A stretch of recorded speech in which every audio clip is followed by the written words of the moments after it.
जय हिंद बच्चों, कैसे हैं आप सब लोग। चलिए तो आज हम लोग मेजर टेस्ट 4 का वीडियो देखते हैं, ठीक है ना, सॉल्यूशन वीडियो।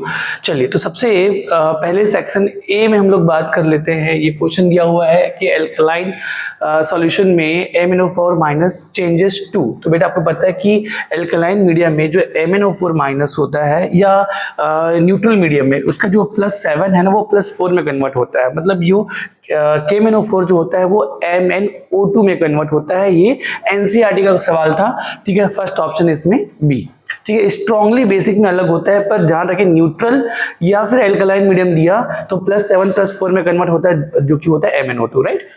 तो चलिए अगला सवाल जो था, एसर्शन दिया हुआ है K2Cr2O7 is used as a primary standard in volumetric analysis. बेटा आपको पता है कि K2Cr2O7 को प्राइमरी स्टैंडर्ड के फॉर्म में अपन यूज करते हैं। मतलब ये एसर्शन क्या है, सही है। क्यों करते हैं?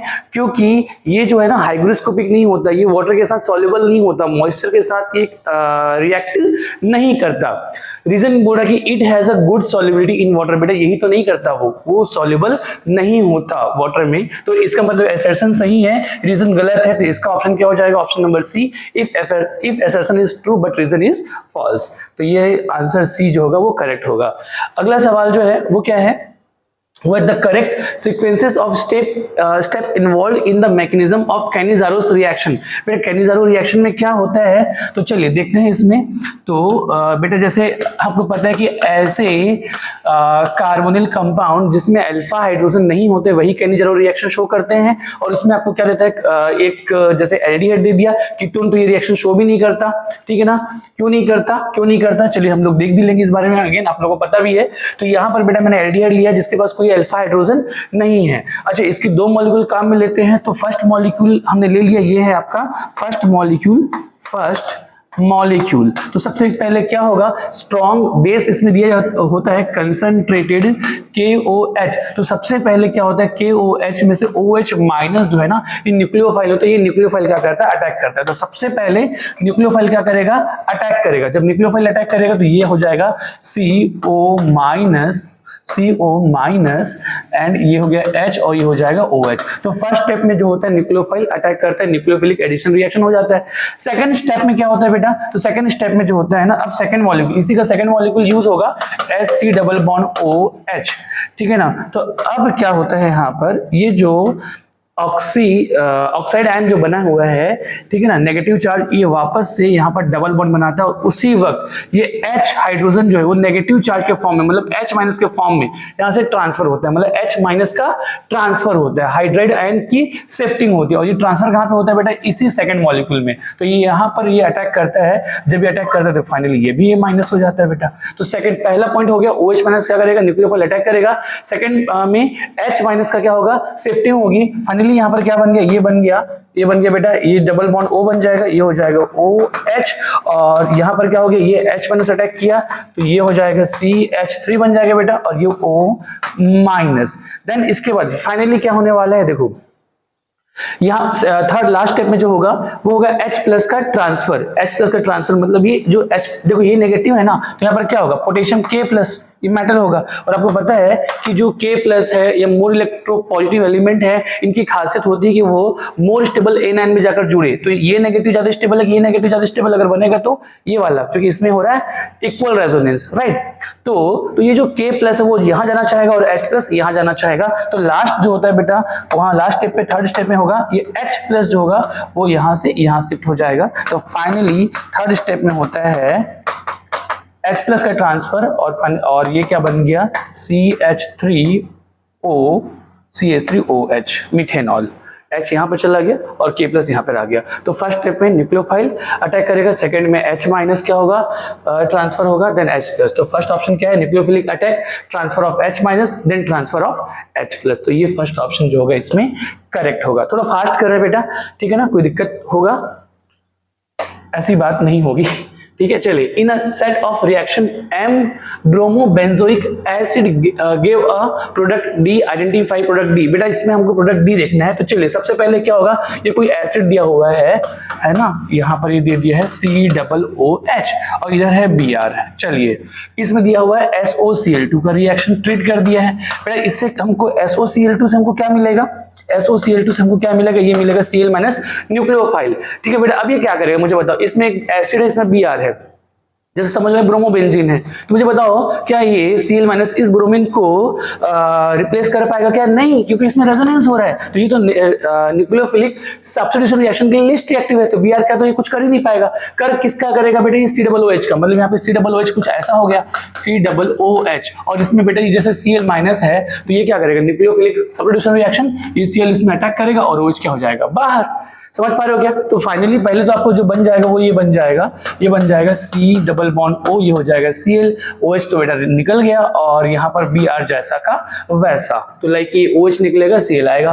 फिर इसके बाद फिर अमोनिया से ट्रीट करेंगे बेटा, तो ये जो है अमोनिया से जब ट्रीट करेंगे तो क्या होगा, तो चलिए अमोनिया से ट्रीट करेंगे तो क्या होगा, तो ये जो COCl बन चुका है, इधर आपका बेंजीन रिंग है और इधर आपका ब्रोमीन है, कोई दिक्कत है क्या? नहीं। अमोनिया से ट्रीट करेंगे बेटा, तो ये अमोनिया को मैं HNH2 लिख सकता हूं, आपको पता है वैसे तो पूरा अमोनिया न्यूक्लियोफाइल होता है, वो अटैक करता है और सील बाहर निकालता है, पर ट्रिकी आपको पता होगा, ठीक है ना, पूरा अमोनिया अटैक करता है और सील को बाहर निकालता है, न्यूक्लियोफिलिक सब्स्टिट्यूशन रिएक्शन करता है, पर ट्रिकी में आपको बता दूं, यहाँ से H निकल जाएगा, यहाँ से Cl निकल जाएगा। जब अमोनिया अटैक करता है उसके बाद H+ फायर होता है, तो ट्रिकी मैंने H निकाल दिया और यहाँ से HCl निकल गया और फाइनली बन गया CONH2, तो ये बन जाएगा आपका बेटा, ये जो बन गया ना, ये C double bond O NH2 और Br जैसा का वैसा, ये हो गया C आपका।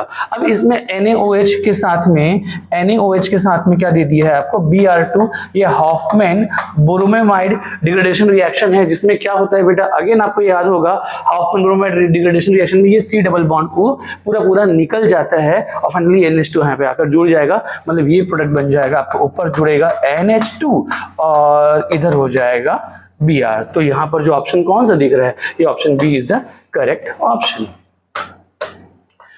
ठीक है बेटा, चलिए तो बढ़ते हैं आगे अगला सवाल की तरफ। कौन the letter D in carbohydrate signifies, बेटा ये जो D जो है किसी भी कार्बोहाइड्रेट, जैसे D ग्लूकोज हो गया, D फ्रक्टोज हो गया, उसमें D क्या बताता है, क्या डेक्स्ट्रो बताता है क्या? नहीं, जस्ट वही क्या होता है, कॉन्फ़िगरेशन होता है। प्लस का मतलब होता है डेक्स्ट्रो, माइनस का मतलब होता है लिवो, पर ये जो D जो है ना, ये D और ये जैसे L है ना, ये सब जस्ट क्या बताता है, कॉन्फ़िगरेशन, मतलब ऑप्शन बी इज करेक्ट। अगला, the correct statement about the following disaccharides, बेटा ये डाइसैकेराइड्स है, इस पे हमको स्टेटमेंट देखना है। आप पहले से ज्यादा टेंशन ना लें, कभी भी क्वेश्चन अगर आए पहले ऑप्शन चेक कर लें क्या बोल रहा है। बेटा ऑप्शन देखिए, ऑप्शन देखकर आप पहले इसको करें ना। रिंग 1 इज पायरेनोज, ठीक है, and with alpha glycosidic link, तो रिंग 1 को पायरेनोज बोल रहा है बेटा। 6 कार्बन का जो 6 मेंबर का जो रिंग होता है जिसमें एक ऑक्सीजन होता है, ये पायरेनोज होता है, सही बोल रहा है। तो ये पायरेनोज हो सकता है, कम से कम इतना तो दिमाग में आ रहा है, ठीक है ना। विथ अल्फा ग्लाइकोसाइडिक लिंक, बेटा ये मैंने आपको बताया था, जब भी जो लिंकेज है वो नीचे की तरफ बनता है तो अल्फा होता है, ऊपर की तरफ होता है तो बीटा होता है, पर इसके बारे में आपको आइडिया नहीं भी होगा तो काम चल जाएगा। फिलहाल आप इसको देखिए, रिंग फर्स्ट इज पायरेनोज, सही लग रहा है। रिंग फर्स्ट इज फ्यूरेनोज, बेटा ये तो फर्स्ट रिंग, ये रिंग 1 है, ये रिंग 2 है, समझ पा रहे हैं क्या? तो ये फ्यूरेन हो सकता है क्या? नहीं, फ्यूरेन क्या होता है, 5 कार्बन का, ये 5 कार्बन का होता है फ्यूरेन, ठीक है ना, जो कि रिंग नंबर 2 है, रिंग नंबर 2 है। फर्स्ट रिंग तो फ्यूरेनोज है ही नहीं, तो ये तो बी तो वैसे ही गलत हो गया। ऑप्शन नंबर सी देखेंगे, ring 2 is pyranose, ring 2 pyranose है क्या? नहीं, ये तो फ्यूरेनोज है, ठीक है ना, तो ये भी गलत हो गया। ऑप्शन नंबर डी जो है, ring 2 is pyranose, ring 2 pyranose है क्या? नहीं, ये तो फ्यूरेनोज है, मतलब सीधा सा आंसर है बेटा। जब 3 गलत हो गए तो फर्स्ट ए जो है वो क्या है, सही है। बहुत ही सिंपल सवाल था, बस सबसे पहले आप ऑप्शन चेक कर लिया करें, आपको आंसर मिल जाएगा। अगला सवाल, which of the following is non reducing sugar, बेटा आप लोगों को एकदम रट्टा मार लेना है। सुक्रोज जो होता है ना वो नॉन रिड्यूसिंग शुगर होता है, ऑप्शन में देखते साथ सीधा इसको टिक करें, ठीक है। बाकी जितने भी बेटा ग्लूकोज, माल्टोज, लैक्टोज, ये सब क्या होते हैं, रिड्यूसिंग शुगर होते हैं। सुक्रोज जो होता है वो नॉन रिड्यूसिंग शुगर होता है। इसके अलावा कुछ पॉलीसैकेराइड्स भी होते हैं बेटा, स्टार्च हो गए, ठीक है, सेलुलोज हो गए, ये भी नॉन रिड्यूसिंग शुगर होते हैं। एसएसएन की बात करें, यहां पर दिया हुआ है isobutanal does not give iodoform test, ठीक है, क्या सही है क्या बेटा? आइसोब्यूटेनल क्या होता है, ये सबसे पहले आप ये आइसोब्यूटेन बना लें, और आइसोब्यूटेनल ये हो गया, ये है आइसोब्यूटेनल, ठीक है ना। मुझे बताओ आइसोब्यूटेनल आयोडोफॉर्म टेस्ट देगा क्या? देगा क्या? नहीं देगा। क्यों नहीं देगा? क्योंकि C डबल बॉन्ड O की किसी भी एक साइड क्या होना चाहिए था, मिथाइल होना चाहिए था, पर बेटा ये C डबल बॉन्ड O है, इसी डबल बॉन्ड क्या है, इसी डबल बॉन्ड O है, कि इसकी किसी भी साइड मिथाइल है क्या, नहीं है, मतलब ये आइडोफॉर्म टेस्ट नहीं देगा, मतलब ये असर्शन सही है। रीजन बोल रहा है it does not have alpha hydrogen. बेटा मुझे बताओ ये आइडोफॉर्म टेस्ट देने का रीजन है क्या, ये रीजन तो कतई नहीं है, ठीक है ना। और लेकिन फिर भी इसने क्या बोला है कि does not have alpha hydrogen, इसमें अल्फा हाइड्रोजन है बेटा, यहां पर एक हाइड्रोजन तो होगा, अल्फा हाइड्रोजन है, ठीक है ना। मतलब रीजन भी, ये स्टेटमेंट भी गलत है, रीजन तो है ही नहीं, इवन ये स्टेटमेंट भी क्या है, गलत है, ठीक है ना। तो मतलब ये क्या, असर्शन सही और रीजन का स्टेटमेंट भी गलत, मतलब क्या हो जाएगा, if assertion is true but the reason is false, option number जो सी हो जाएगा ये क्या हो जाएगा, करेक्ट हो जाएगा। अगला सवाल, ठीक है, ये दिया हुआ है RMGBr, ये है ना, RMGX का क्वेश्चन हो गया, RMGBr है, इसका जब CO2 से ट्रीट करेंगे बेटा तो आपको पता है RMGX हमको क्या मिलता है, हमको मिलता है R-, RMGX हमको क्या मिलता है, R-। अब इसी का जब रिएक्शन किसके साथ करा देंगे, कार्बन डाइऑक्साइड के साथ करा देंगे तो क्या होता है बेटा, यही R-, ठीक है ना, इस कार्बन पर अटैक करता है, ये इधर शिफ्ट हो जाता है, तो ये क्या हो जाएगा RC डबल बॉन्ड O-, और आगे चल के हमको क्या मिलेगा बेटा, H3O+ से क्या मिल जाएगा, हाइड्रोजन H+ मिल जाएगा, और फाइनली क्या बना लेगा, RCOOH acid. Option B is correct. बहुत सिंपल सा सवाल था ये, ठीक है ना। अगला क्वेश्चन देखते हैं, Which of the following arrangement does not represent the correct order of the properties stated against it? ये बहुत ही अच्छा सवाल है, ठीक है ना। मैंने इसको आप लोग को जब डी ब्लॉक हम लोग पढ़ रहे थे तो काफी इस पे मैंने जोर दिया था। चलिए देखते हैं, सबसे पहले बोला है ए पैरामैग्नेटिक बिहेवियर के बारे में बात किया है, वैसे क्वेश्चन क्या करेक्ट ऑर्डर बोला है ना, ठीक है। तो हम लोग क्या देखते हैं बेटा, पैरामैग्नेटिक बिहेवियर, जब नंबर ऑफ अनपेयर्ड इलेक्ट्रॉन जैसे जैसे बढ़ते जाएंगे पैरामैग्नेटिक नेचर बढ़ते जाता है, ठीक है क्या। यहाँ पर अगर देखिए वेनेडियम 2+ है, वेनेडियम 2+ है बेटा, इसका इलेक्ट्रॉनिक कॉन्फ़िगरेशन क्या हो जाएगा, तो वेनेडियम का क्या होता है 22 होता है, 3d2 4s2, 4s2 3d2 है, तो अगर 4s 0 हो जाए तो 3d2 बचेगा, 4s इलेक्ट्रॉन निकल जाएगा, 3d2 बच जाएगा, वेनेडियम 2+। क्रोमियम अगर मैं बात करूं, क्रोमियम 2+, ठीक है बेटा, तो यहाँ पर क्या हो जाएगा, ये हो जाता है 3d5 4s1, तो 2 इलेक्ट्रॉन निकल जाएगा, तो ये बच जाएगा 3d4 4s0। मैग्नीज की अगर मैं बात करूं तो मैग्नीज जो है Mn2+ जो है ये हो जाएगा 3d5 4s2 है, तो 3d5 4s0 हो जाएगा। और क्या है आयरन, तो आयरन की मैं बात करूं 2+ में ये 3d6 4s2 होता है, तो ये 3d6 4s2 होता है, ये 3d6 हो जाएगा और 4s0 हो जाएगा, ये 3d6 होगा, क्या होगा 3d6, ठीक है ना। चलिए तो अब चलिए देखते हैं हम लोग, does not represent the correct order बोले ना, does not represent the correct order, ठीक है। तो अगर हम लोग देखें बेटा, वैसे तो ना मैं आप लोगों को समझाने के लिहाज से एक एक को करना शुरू किया, वैसे आप लोग फटाफट भी देख सकते हो, ठीक है। अगर आप पहला ऑप्शन देखिए तो जरूरी नहीं कि इसमें इतना आप लोग काम करो, ठीक है ना। आप थोड़ा सा बाकी भी एक बार फटाफट देख लो कि आयोनिक साइज इसमें दिया हुआ है, एक स्टेबिलिटी इन एक्वा सॉल्यूशन दिया हुआ है, और नंबर ऑफ ऑक्सीडेशन स्टेट। ये क्वेश्चन जो था नहीं, ये आपके फर्स्ट राउंड में करने का नहीं था, ये सेकेंड राउंड में करने का था, ठीक है। चलिए एक एक करके हम लोग देखते हैं फिलहाल। आई एम सॉरी, ये क्या हुआ बेटा, सबसे ज्यादा अनपेयर्ड इलेक्ट्रॉन किसमें, Mn2+ में है, लेकिन Mn2+ सेकंड नंबर में है। अनपेयर्ड इलेक्ट्रॉन सबसे ज्यादा किसमें, N जो है N = 5, ये किसमें है, ये किसमें Mn2+ में, N क्या number of unpaired electron. Fe में नंबर ऑफ अनपेयर्ड इलेक्ट्रॉन कितने हो जाएंगे बेटा 4, क्योंकि 3d6 है, 3d6 में क्या हो जाएगा 1 2 3 4 5 और H है, तो अनपेयर्ड इलेक्ट्रॉन कितने हैं 4, तो Fe2+ में 4 है। क्रोमियम 2+ में कितने हो जाएंगे बेटा 4 इलेक्ट्रॉन, 1 2 3 और 4, मतलब यहाँ पर भी N = कितना हो जाएंगे 4 हो जाएंगे, और वेनेडियम में N = कितना हो जाएगा 2 हो जाएगा। आप देखिए इन सब में सबसे ज्यादा जो पैरामैग्नेटिक नेचर रखेगा वो कौन रखेगा, Mn2+, लेकिन सबसे ज्यादा किसको बताया है Fe2+, तो ये जो है यही गलत आंसर है। लेकिन इसके अलावा हम लोग बाकी भी चेक कर लें कि क्या कहीं कुछ ऊपर नीचे तो नहीं हो जा रहा है। देखो आयोनिक साइज की मैं बात करूं बेटा, आयोनिक साइज की मैं बात करूं तो आप लोग ये ध्यान रखना कि आयोनिक साइज रेगुलरली ना क्या होती है बेटा, डिक्रीज होती है। अगर हम लोग आपसे जो रेडियस अगर नॉर्मली पूछूं, मैं एटॉमिक रेडियस पूछूं, तो डी ब्लॉक में पहले डिक्रीज होता है, देन ऑलमोस्ट सेम होता है, देन स्लाइटली इंक्रीज होता है, लेकिन आयोनिक साइज रेगुलरली डिक्रीज ही होती है। लास्ट में जिंक के केस में वो स्लाइटली इंक्रीज होती है, ठीक है क्या। तो यहाँ पर आप देखेंगे कि ये सबसे पहले इसको क्या कर लो, अरेंज कर लो। आयोनिक सबसे बेटा क्या आता है, Mn पहले आता है, Mn के बाद में क्या आएगा बेटा manganese, then iron, then cobalt, then nickel. तो यहाँ पर साइज Mn+2 की पूछी है ना सबकी, +2 की पूछी है, तो यहाँ पर साइज रेगुलरली क्या होता है, डिक्रीज होता है। तो देखो तो ये साइज जो है Mn+2 के बाद है Fe+2, देन उसके बाद फिर है क्या हाँ सही तो है। तो ये बेटा सबसे ज्यादा इसकी साइज ज्यादा देन ये, तो Mn के बाद Fe आया, देन कोबाल्ट, देन निकल, मतलब ये क्या है, ये तो ये बात सही है, ठीक है ना, ये बात सही हो गई, right. Stability in aqueous solution, इसके बारे में आपसे मैं बात करूं, एक्वस सॉल्यूशन में स्टेबिलिटी हम लोग कैसे देखते हैं बेटा, तो चलिए आप लोग ने डी ब्लॉक पढ़ रखा है, तो आप देखेंगे कि एक्वस सॉल्यूशन में स्टेबिलिटी हम लोग इलेक्ट्रॉनिक कॉन्फ़िगरेशन अगर स्कैंडियम+3 का देखिए तो क्या हो जाएगा बेटा, 4s2 3d1 होता है, तीनों इलेक्ट्रॉन निकल जाएंगे, ये आर्गन है। अब आर्गन का इनर्ट गैस कॉन्फ़िगरेशन में स्कैंडियम+3 सबसे ज्यादा स्टेबल होगा। देन क्रोमियम+3 का अगर हम लोग देखें बेटा, यहाँ पर क्या इसका मिलेगा, आर्गन 3d3, जिसका अगर हम लोग इलेक्ट्रॉनिक कॉन्फ़िगरेशन अगर हम लोग देखें CFT के अकॉर्डिंग तो T2G3 होता है, मतलब ये भी क्या स्टेबल कॉन्फ़िगरेशन हो गया किसका, क्रोमियम+3 का। Fe+3 में 3d5 स्टेबल कॉन्फ़िगरेशन रखता है, और क्रोमियम+3 कोबाल्ट+3 जो होता है इसका कॉन्फ़िगरेशन 3d6 है। तो स्टेबिलिटी सर ये कर क्या रहे हो, मैं ये बताना चाह रहा हूं कि एक्वस सॉल्यूशन में स्टेबिलिटी हम लोग कैसे देखते हैं, हम साइज के बेसिस पे भी देख सकते हैं, हम लोग इलेक्ट्रॉनिक कॉन्फ़िगरेशन के बेसिस पे भी देखते हैं कि स्टेबल कॉन्फ़िगरेशन तो वो रखता है या नहीं, और सबसे इंपॉर्टेंट स्टैंडर्ड इलेक्ट्रोड पोटेंशियल पे देखते हैं। तो सबसे पहले तो मैंने आप लोगों को क्या बता दिया, यहाँ पर इलेक्ट्रॉनिक कॉन्फ़िगरेशन बताया कि यार ये भी स्टेबल है, ये भी स्टेबल है, ये भी स्टेबल, ये हाफ फिल्ड है, ये T2G3 है, ये तो बेटा इनर्ट गैस कॉन्फ़िगरेशन रख लिया, ये स्टेबल नहीं है। एक बार स्टैंडर्ड इलेक्ट्रोड पोटेंशियल आप लोग एनसेट में आप लोग देखोगे तो M+3 से M+2 के लिए स्टैंडर्ड इलेक्ट्रोड पोटेंशियल स्कैंडियम+3 का ये मोर नेगेटिव होता है। मोर नेगेटिव मतलब कि ये यहाँ से यहाँ पे जाएगा नहीं, M+3 में सबसे ज्यादा स्टेबल है, मतलब स्कैंडियम+3 सबसे ज्यादा स्टेबल है। तो नेगेटिव जितना ज्यादा होगा उसकी स्टेबिलिटी उतनी ज्यादा होगी, स्टैंडर्ड इलेक्ट्रोड पोटेंशियल नेगेटिव जितना ज्यादा होगा स्टेबिलिटी उतनी ज्यादा होगी। क्रोमियम+3 आप देखेंगे बेटा इसका 0.041 होता है।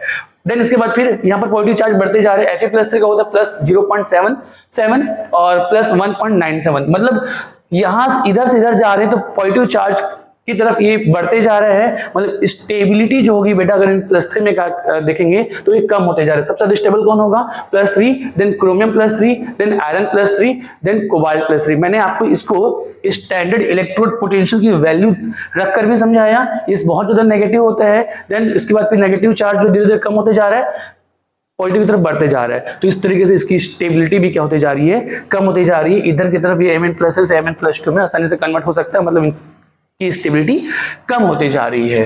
तो ये मैंने आपको इससे भी समझाया, साथ में आप लोग को इलेक्ट्रॉनिक कॉन्फ़िगरेशन भी नोट करके आपको बताया, सारा चीज एनसीईआरटी का है। तो इस हिसाब से जो आंसर जो है बेटा यहाँ पर सबसे स्टेबल कौन सा, scandium, then chromium, then iron, then cobalt, मतलब ये भी ऑप्शन मतलब सही है, हमको सही नहीं है बताना है ना, ये भी सही है। और हम लोग बात करें नंबर ऑफ ऑक्सीडेशन स्टेट की, तो बेटा ये तो ओनली +3 शो करता है, ये +2 +3 +4 भी शो करता है, ये +2 +3 +4 +5 भी शो करता है, और ये तो +7 तक, मतलब नंबर ऑफ ऑक्सीडेशन स्टेट तो क्या होते जा रहे हैं, बढ़ते जा रहे हैं, मतलब तीनों स्टेटमेंट क्या है, सही है। तो एकमात्र जो रॉन्ग है वो ए है, और हमको यही बताना तो करेक्ट आंसर जो हो जाता है वो हो जाता है ऑप्शन ए। चंगा, चलिए अगला सवाल जो है वो क्या पूछा है, maximum strength of hydrogen bonding is shown by, बेटा इलेक्ट्रोनेगेटिविटी जितनी ज्यादा होगी, ठीक है ना, वहां पर उससे जुड़ा हुआ जो हाइड्रोजन है ना उसकी स्ट्रेंथ, हाइड्रोजन जब वो बॉन्डिंग करेगा उतना ही ज्यादा होगा। तो यहाँ पे HF का जो होता है बेटा वो सबसे ज्यादा स्ट्रेंथ होगा हाइड्रोजन बॉन्डिंग के लिए। Match the following given in column 1 with those given in column 2, बेटा यहाँ पर हमको चेक करना है, ठीक है ना, कॉलम 1 और कॉलम 2 को कनेक्ट करना है। तो चलिए देखते हैं, यहाँ पर दिया हुआ acidic nature, boiling point, thermal stability और यहाँ पर बॉन्ड एंगल के बारे में बात की है। बेटा अगेन इसको सिंपल तरीके से देखो, जो आपको पता है थर्मल स्टेबिलिटी बेटा ये ऑक्सीजन फैमिली का दिया हुआ है, ठीक है ना।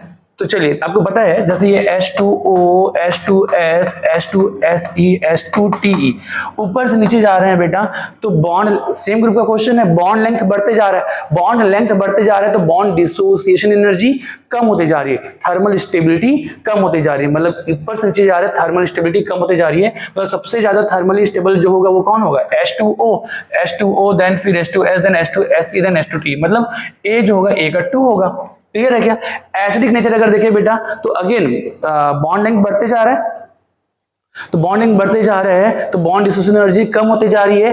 तो एसिडिक नेचर बढ़ते जा रहा है, थर्मल स्टेबिलिटी कम हो रही तो एसिडिक नेचर बढ़ते जा रहा है, यस और नो, मतलब आसानी से बॉन्ड ब्रेक हो जाएगा, HOH फिर HSH, आप देख पा रहे हैं ये HSH जो है ना, इसका एसिडिक नेचर ज्यादा है H2O से, और नीचे जाएंगे तो एसिडिक नेचर और बढ़ते जाएगा। तो आप देखो यहाँ पे कहाँ पे है सबसे ज्यादा एसिडिक नेचर किसका हो जाएगा, अच्छा यहाँ से है, तो ये H2O को हट नहीं दिया, H2S से ज्यादा, फिर H2SC then H2T then H2P, मतलब एसिडिक नेचर का हो जाएगा 1।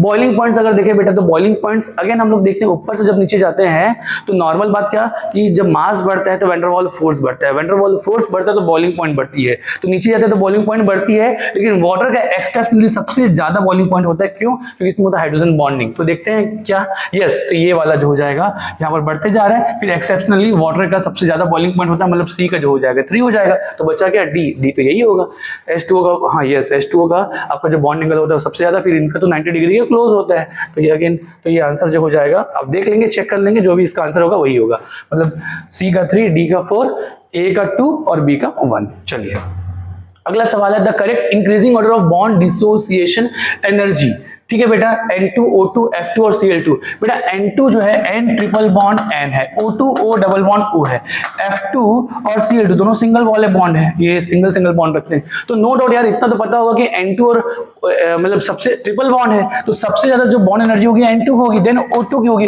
और उसके बाद फिर F2 और Cl2 आएगा। अगर इतना भी आप ध्यान रखेंगे आपका आंसर आ जाएगा।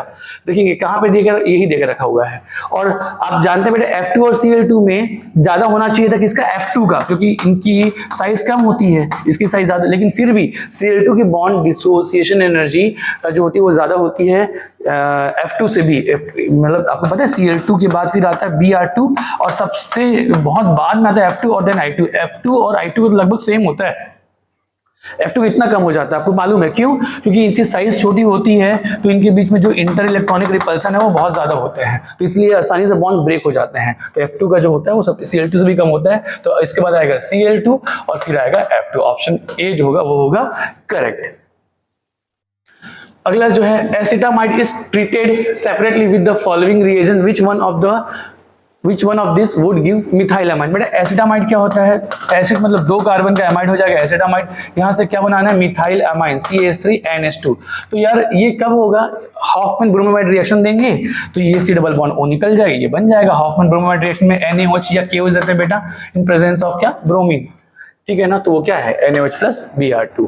अगला सवाल है, The reaction of acetamide with water is an example of, बेटा यार एसिटामाइड में हम वाटर ट्रीट कर रहे हैं तो क्या होगा, क्या एल्कोहोलिसिस होगा, अगर एल्कोहल देंगे तब एल्कोहोलिसिस होता, अमोनिया देते एसिटामाइड में तब अमोनोलिसिस होता, वाटर दिया है तो क्या होगा हाइड्रोलिसिस। सैपोनिफिकेशन क्या होता है बेटा, जो ट्राइग्लिसराइड्स होते हैं, ईस्टर जो होते हैं, उसमें जब हम लोग एल्कलाइन हाइड्रोलिसिस करते हैं ना तब हमको बनता है बेटा फैटी एसिड, उसको बोलते हैं सैपोनिफिकेशन, तो ये तो ऑप्शन है ही नहीं, तो यहाँ पर आंसर क्या है बेटा हाइड्रोलिसिस। चलिए अगला सवाल क्या है, बोल रहे हैं ठीक है MgBr is treated with CH3CN and hydrolysed, ये H3O प्लस है ये, ठीक है ना, तो ये क्या बनेगा, तो बेटा ये RMgX है, ये R हो गया, ठीक है ना, R क्या है यहाँ पर, ये है और ये हो जाएगा MgBr, इसका रिएक्शन हम लोग CH3C ट्रिपल बॉन्ड N से करते हैं, C ट्रिपल बॉन्ड N से करते हैं, तो क्या बनेगा, तो बेटा आपको मालूम है कि यहां से आपको मिलेगा ये माइनस, ये क्या करेगा इस कार्बन पर अटैक और पाई बॉन्ड हो जाएगा शिफ्ट, ठीक है क्या, तो चलिए क्या बन रहा है यहाँ पर बेटा, यहाँ पर क्या बन रहा है, ये बन जाएगा, ये बेंजीन रिंग हो गया, ये बेंजीन रिंग हो गया, इसमें ये C इसी पर अटैक कर रहा है तो ये शिफ्ट हो जाएगा, तो डबल बॉन्ड हो जाएगा N माइनस और CH3 को नीचे रख लेता हूं बेटा, लाइक ऐसा, कोई दिक्कत है नहीं। अब ये बन गया, अब इसके बाद फिर क्या करेंगे, इसका आगे चलकर हाइड्रोलिसिस करेंगे, तो यहाँ पर बेटा जब हाइड्रोलिसिस करते हैं ना तो आपको पता होगा H3O प्लस है तो H प्लस मिलेगा और H प्लस जो मिलेगा वो यहाँ पर जुड़ जाएगा और NH बनाएगा, फाइनली जो है मतलब यहाँ पर क्या बन जाएगा, ये जो है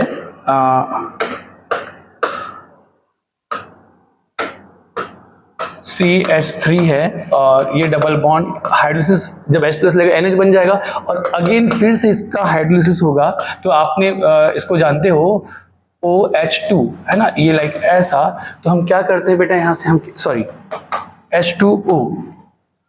H2O है ना, लाइक ऐसा। तो आपको पता है कि जब भी हम हाइड्रोलिसिस कराते हैं तो हम क्या करते हैं, H2O हम क्या कराते हैं बेटा, H2O जब देते हैं तो ये पूरा पूरा बॉन्ड, ट्रिकी मैं बता रहा हूँ फास्ट, पूरा पूरा बॉन्ड ब्रेक करते हैं, 2H इधर दे देते हैं बेटा, 2H इधर देते हैं, एक ऑक्सीजन इधर। मैकेनिज्म आपको पता ही है, थोड़ा फास्ट हम कर रहे हैं, समय थोड़ा सा कम है हमारे पास अभी। तो ये 2H इधर दे देते हैं, एक ऑक्सीजन इधर, तो फाइनली यहाँ पर क्या बनता है, फाइनली यहाँ पर जो बन जाता है ये बन जाता है C डबल बॉन्ड O और ये है CH3। मैकेनिज्म से आप करेंगे तो आपको बहुत आसानी से बन जाएगा, पर इसको फास्ट करना ही सीखिए, पूरा पूरा बॉन्ड ब्रेक कर दें, 2H इधर दे दें, एक ऑक्सीजन इधर, तो बन जाता है ये कीटोन बन जाता है। तो यहाँ पर बेटा सबसे पहले आपको बन जाएगा कीटोन, ठीक है ना, ये बन जाएगा आपका, ये बन जाएगा आपका C double bond O CH3, ठीक है ना। अब चलिए इसमें देखते हैं इसमें क्या होगा बेटा, अगेन यहाँ से मिल जाएगा आपको माइनस, ठीक है, ये किस में अटैक करेगा, ईस्टर दिया हुआ है, ईस्टर, तो ये जो है ना, ये जो है ये कैसे करेगा,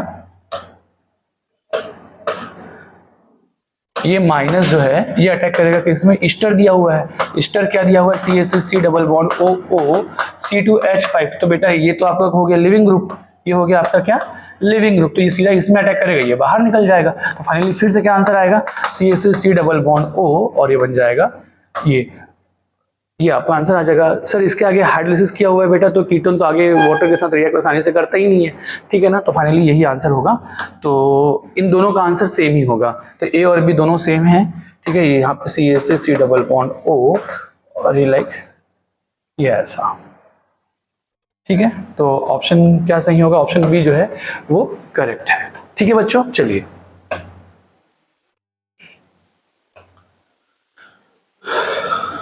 अगला, consider the following set of reaction. बेटा देखो ये एसिड में SOCl2 का रिएक्शन कराएंगे तो क्या बन जाएगा, CH3 C double bond O Cl, ये बन जाएगा।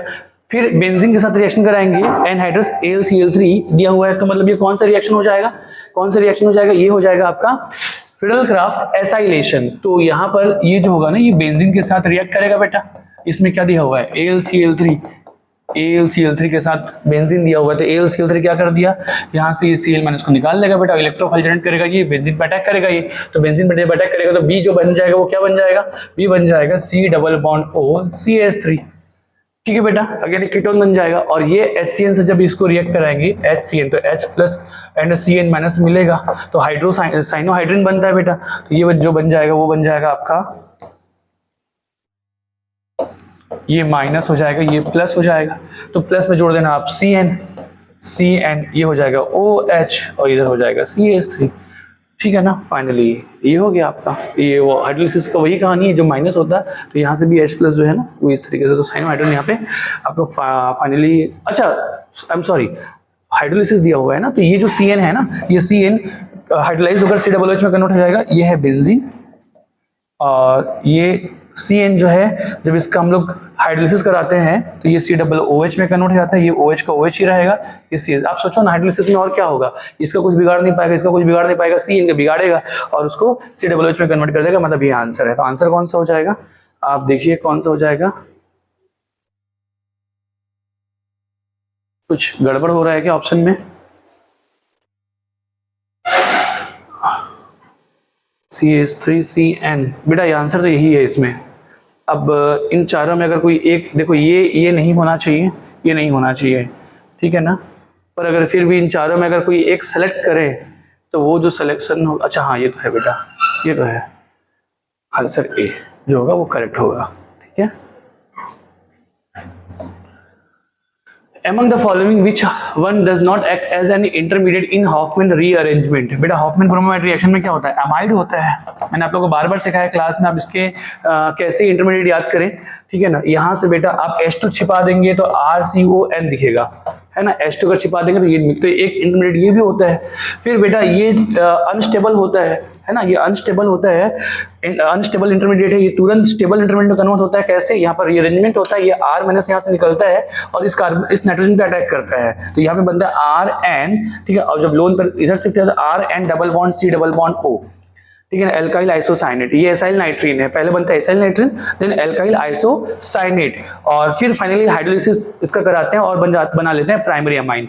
तो ये जो है ना, तो देखो RNCO बन रहा है, ये भी आपका इंटरमीडिएट है, ठीक है, RCON ये भी इंटरमीडिएट है, ये जो, हाँ ये भी बनता है, सबसे पहले तो यही बनता है, सबसे पहले यहाँ पे एक H हटता है और एक Br आता है, ठीक है ना, N ब्रोमो एमाइड, ठीक है ना, तो ये भी बनता है। क्या नहीं बनता? आइसोसाइनाइड, ये नहीं बनता, तो ये नहीं बनता। तो which one does not act as an intermediate, यही है आपका सही आंसर, आइसोसाइनाइड यहाँ पर नहीं बनता, क्योंकि आंसर ही प्राइमरी एमाइन आता है RNH2, ठीक है, तो ये आंसर है इसका।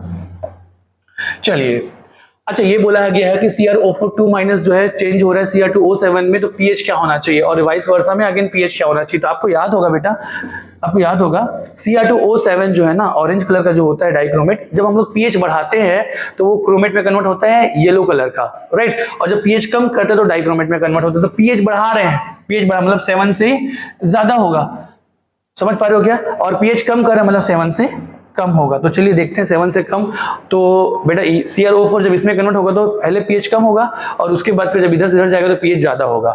तो यहाँ पर CrO4 से बताया है, तो CrO4 जो है, CrO4 से जब जाएंगे तो पीएच कम करेंगे, तो पीएच कम, ये आंसर है 6, और देन उसके बाद फिर बेटा पीएच जब Cr2O7 से जब इसमें जाएंगे तो पीएच बढ़ाएंगे, वो होगा 8। तो फर्स्ट ऑप्शन जो होगा वो करेक्ट होगा। Which of the following element does not show the variable oxidation state? बेटा मैं आपको 10 बार बताया हुआ हूँ कि डी ब्लॉक सीरीज का पहला और लास्ट एलिमेंट जो होते हैं ना, ये वेरिएबल ऑक्सीजन स्टेट शो नहीं करते, फिक्स होता है। जैसे स्कैंडियम +3 शो करता है, उसके ग्रुप भी +3 शो करते हैं, और जिंक कैडमियम मरकरी ये भी क्या शो करते हैं, फिक्स्ड +2 शो करते हैं। आंसर इसमें क्या दिया हुआ है, जिंक, स्कैंडियम तो है ही नहीं। अगला सवाल, which of the following sequence is correct regarding क्या लिया हुआ है, regarding strength of ligand as per spectrochemical series. देखो बेटा मैं आपको पहले बता दूं, CO स्ट्रॉन्गेस्ट होता है, देन CN- होता है। आपको लफड़ा कहां पे आएगा, F- और SCN। ये क्वेश्चन ही दिया इसलिए है कि आप थोड़ा सा कभी गलती से ऐसे क्वेश्चन दे दिया जाए जिसके देने के चांसेस कम है। आप ध्यान रखिए, वैसे तो ये वीक लिगेंड है, पर SCN- जो इससे भी वीकर होता है। ऑप्शन ए जो है वो करेक्ट है। कुछ क्वेश्चन आपको इसलिए भी दिया जाता है कि कुछ क्वेश्चन से आप लोग याद रख लें। विच one of the following complex ion has geometrical isomers, कौन जियोमेट्रिकल आइसोमरिज्म शो करेगा। देखिए ये क्या है बेटा, ये Ma5B टाइप है, ये Ma2 और ये AA2 टाइप का क्वेश्चन है, ठीक है ना। ये क्या है, ये है Ma4 इस टाइप का क्वेश्चन है, और ये है MAA साइज वाला क्वेश्चन। मुझे बताओ इसमें से कौन शो करेगा बेटा, आंसर है यही शो करेगा, यही शो करेगा, ठीक है ना। अब ये ऐसा होगा बेटा, मतलब ये ऑक्टाहेड्रल कॉम्प्लेक्स बनाएगा, कोऑर्डिनेट नंबर 6 है, तो यहाँ पर एक बार AA को आप सेम सेट रख लो, ठीक है ना, और बाकी ये हो जाएगा AA, और ये भी AA हो जाएगा बेटा। और एक बार क्या कर सकते हैं, AA जो है स्मॉल जो ये है मोनोनेट, एक बार अपोजिट रख, सिस और ट्रांस। आंसर क्या बेटा, बी। GI बोले तो सिस ट्रांस, GI बोले तो सिस ट्रांस। आपको क्या देखना है, सिस ट्रांस देखना है। चलिए अगला सवाल, which of the following is the electron deficient molecule. C2H6 octet complete, SiH4 octet complete, SnCl4 octet complete है, B2H6 बेटा, BH3 भले ही डायमर क्यों ना बना ले, B2H6 क्यों ना बना ले बेटा, ये इलेक्ट्रॉन डेफिशिएंट होता है, बनाना बॉन्ड बनता है, आप लोग को पता है। BH3 ये होता है बेटा BH3, ये डायमर का फॉर्म, BH3 भी इलेक्ट्रॉन डेफिशिएंट है, जब ये डायमर फॉर्मेशन करता है तब भी इलेक्ट्रॉन डेफिशिएंट ही होता है, ठीक है ना, क्योंकि जब ये शिफ्टिंग होती है बेटा, यहाँ से ये जब बॉन्ड इधर शिफ्ट हो रहा होता है तो तब ये इधर आ रहा होता है, तो ये इस तरीके से है ना, आपको मैंने बताया था, ये बॉन्ड इधर जाएगा, उस वक्त ये बॉन्ड इधर आ जाएगा। तो ओवरऑल बेटा एक समय पे बोरोन के पास 6 इलेक्ट्रॉन ही होते हैं, इलेक्ट्रॉन डेफिशिएंट होता है B2H6। Correct option option D. Section B देखते हैं। सेक्शन बी में when neutral or friendly alkaline KMnO4 is treated with potassium iodide iodine is converted into किसमें। देखो बेटा मैं आपको बता दूं कि आपने अगर एनसीडी देखा है, अगर आपको एसिडिक मीडियम दे ना, एसिडिक मीडियम, तो एसिडिक मीडियम अगर दे तो I-I2 में कन्वर्ट होता है, एसिडिक मीडियम दे तो I-I2 में। लेकिन अगर आपको न्यूट्रल या फ्रेंडली एल्कलाइन मीडियम दे तब I- में कन्वर्ट होता है, IO3- में। इसमें एक एक्स्ट्रा बात भी आप लोगों को पता होगा, एसिडिक मीडियम में Mn जो है +7 से +2 में कन्वर्ट होता है, एसिडिक मीडियम में +7 से +2, जबकि न्यूट्रल या इसमें Mn+7 किसमें कन्वर्ट होता है बेटा, Mn+4 में या MnO2, आप ध्यान रखेंगे प्लीज, ठीक है। तो हमारा अभी जो सवाल तो वो था कि I- किसमें कन्वर्ट हो रहा है, IO3- में, ठीक है। चलिए अगला सवाल, in the following reaction the product A, बेटा ये क्वेश्चन दिया हुआ है, इसमें आपको दिया हुआ है बेंजीन डाई एजोनियम क्लोराइड दिया हुआ है जिसका रिएक्शन कराएंगे किसके साथ, ये एनिलीन के साथ NH2। तो मुझे बताओ बेटा ये जो है ना यहाँ पर क्या होगा, इलेक्ट्रोफिलिक सब्स्टिट्यूशन रिएक्शन होगा, ये एक इलेक्ट्रोफाइल जैसा काम करेगा और ये इलेक्ट्रोफाइल कहाँ पे अटैक करेगा, तो यहाँ पर NH2 जो लगा रहा है प्लस M लगा रहा है, ऑर्थो और पैरा पे इलेक्ट्रॉन डेंसिटी बढ़ा रहा है, तो ये ऑर्थो पे तो अटैक करने से रहा क्योंकि ये बल्कियर मॉलिक्यूल है, ऑर्थो पे अटैक कर नहीं पाएगा, अटैक कहाँ पे करेगा, पैरा पे। तो जब पैरा पे अटैक करेगा तो N डबल बॉन्ड N और कुछ तरीके से बेंजीन रिंग बनाएगा। मतलब कौन सा ऑप्शन जो होने वाला है, ऑप्शन नंबर बी। ठीक है, चलिए पैरा पे अटैक। अगला सवाल जो है वो क्या है, अ diabetic person carries a packet of glucose with him always because, बेटा वो ग्लूकोज क्यों रखता है, ताकि अगर ब्लड ग्लूकोज जो है ना वो कम अगर हो गया, ठीक है ना, ग्लूकोज लेवल ब्लड में अगर कम हो गया तो वो ग्लूकोज लेकर वो अपने ग्लूकोज लेवल को क्या कर लेगा बेटा, बढ़ा लेगा। Glucose increases the blood sugar level almost instantaneously, ठीक है ना बेटा। तो ये ध्यान रखेंगे कि ग्लूकोज क्या हो जाएगा, वो उसको इंक्रीज करेगा ब्लड शुगर लेवल को, ठीक है। चलिए अगला सवाल, which one of the amino acid can be synthesized in the body. बेटा देखो जो नॉन एसेंशियल अमाइनो एसिड होते हैं वो क्या कौन होते हैं, जो बॉडी उसको आसानी से क्या कर लेता है, बॉडी खुद उसको बनाता है, सिंथेसाइज करता है, वो होते हैं नॉन एसेंशियल। एसेंशियल कौन होते हैं, जिसको अपनी बॉडी सिंथेसाइज नहीं कर पाती। तो एलेनिन जो होता है बेटा ये अपनी बॉडी उसको क्या करती है, बना लेती है। तो यहाँ पर जो है ना बॉडी कौन बनाता है, एलेनिन बनाता है। लाइसिन या हिस्टिडीन या वेलिन जो होते हैं ये एसेंशियल होते हैं, इसको हम लोग बाहर से लेते हैं क्योंकि ये एसेंशियल अमाइनो एसिड है, ये नॉन एसेंशियल है। नॉन एसेंशियल अमाइनो एसिड को बॉडी खुद सिंथेसाइज कर देता है। यहाँ पर एसेंशियल बोला है, picric acid does not contain COOH group. Yes, नहीं करता। पिक्रिक एसिड क्या होता है बेटा, पिक्रिक एसिड जो होते हैं वो क्या होते हैं, ये OH, यहाँ पर NO2 NO2 ये पिक्रिक एसिड है। तो क्या ये COOH कंटेन करता है, नहीं करता। रीजन क्या है, पिक्रिक एसिड जो होता है 2,4,6 ट्राइनाइट्रोफिनॉल, ठीक है ना, 2,4,6 ट्राइनाइट्रोफिनॉल ये पिक्रिक एसिड है। तो यार स्टेटमेंट ये भी सही है, स्टेटमेंट ये भी सही है, पर क्या इसका रीजन है, नहीं ये रीजन नहीं है। COOH क्यों नहीं है, COOH क्यों नहीं है, उसका रीजन ये थोड़ी ना है, ठीक है ना। तो यहाँ पर ऑप्शन बी जो होगा वो करेक्ट होगा। अगला सवाल, Which of the following is most acidic। बेटा एक ही ग्रुप दिए हुए नाइट्रोजन, फॉस्फोरस, आर्सेनिक, एंटीमनी। और एसिडिक नेचर हम कैसे देखते हैं, यहाँ पर डायरेक्टली प्रोपोर्शनल टू इलेक्ट्रोनेगेटिविटी या पॉजिटिव ऑक्सीडेशन स्टेट। तो बेसिकली बेटा इलेक्ट्रोनेगेटिविटी सबसे ज्यादा किसकी है, नाइट्रोजन की है। तो इनका जितने भी ऑक्साइड या ऑक्सी एसिड होंगे उनका जो एसिडिक नेचर है वो कैसे देखा जाएगा, इलेक्ट्रोनेगेटिविटी से। तो इलेक्ट्रोनेगेटिविटी किसकी ज्यादा है, नाइट्रोजन का। तो एसिडिक नेचर भी किसकी ज्यादा है, N2O5 का। चलिए तो ये Which of the following has p pi d pi back bonding। मैंने बेटा आप लोग को जब भी ऑक्साइड्स आपको दिए होंगे, मैंने आप लोग को लास्ट हमेशा बताया है, फॉस्फोरस, सल्फर, क्लोरीन देखते साथ आप बोल दे कि p pi d pi back bonding है। देखिए यहाँ पर सल्फर दिया हो, बाकी सब नाइट्रोजन, बोरोन और कार्बन है। p pi d pi back bonding किसमें है, SO3 2- में। कहानी खत्म, ठीक है। अगला सवाल क्या दिया हुआ बेटा, अच्छा 3 कंपाउंड दिया हुआ है, इसमें HNO3 विद H2SO4 का हम ट्रीट करेंगे। बेसिकली बेटा इससे मिलता क्या है, NO2 प्लस इलेक्ट्रोफाइल। अभी इलेक्ट्रोफाइल कहाँ अटैक करेगा, चलिए देखते हैं। तो ये बेंजीन रिंग है, इसमें एक ग्रुप ये है, एक ग्रुप ये है। जो बेंजीन के लिए इलेक्ट्रॉन डेंसिटी बढ़ाएगा इलेक्ट्रोफाइल उसी के हिसाब से अटैक करेगा, क्योंकि वो बेंजीन को एक्टिवेट करेगा। OH प्लस हम लगाकर एक्टिवेट कर रहा है, COOH